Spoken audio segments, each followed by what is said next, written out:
on my article, Black Childhood and Sexual Assault in Cuban Slave Society, the case of Juan Francisco Manzano. After his first mistress died, her daughter launched a sustained effort to prevent Manzano from becoming literate, producing any literature of his own, and from otherwise developing his intellect. Manzano described this shift thus, quote, "I was 12 years old and I had already composed many decimas from memory, which was why my godparents didn't want me to learn to write." This sudden shift in the perception of the enslaved child demands clarification. Adolescence is the organic transition from childhood to adulthood.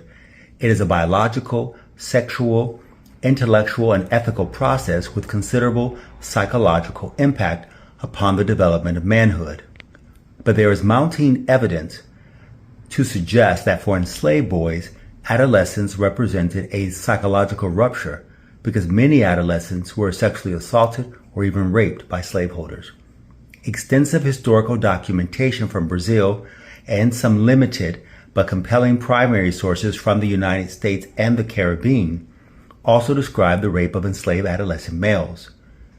Manzano's adolescent experience, as detailed in his autobiography, is no exception to the rule.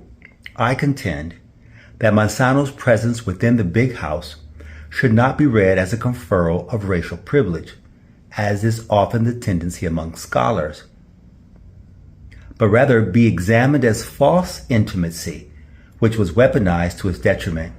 I submit that the second mistress raped the young Manzano by proxy to obstruct his intellectual development and prevent the psychological maturation and physical threat associated with black manhood.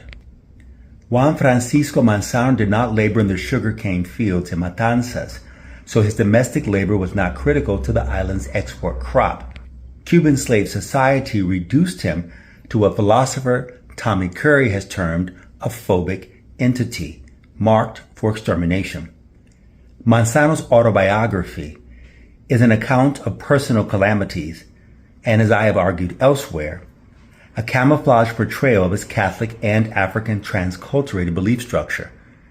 But it is also a humane portrait of African-descended male personhood, where the author engages ambiguity, subtlety, and misdirection to divulge that shameful secret, even while shielding himself from the voyeuristic gaze of his white readership.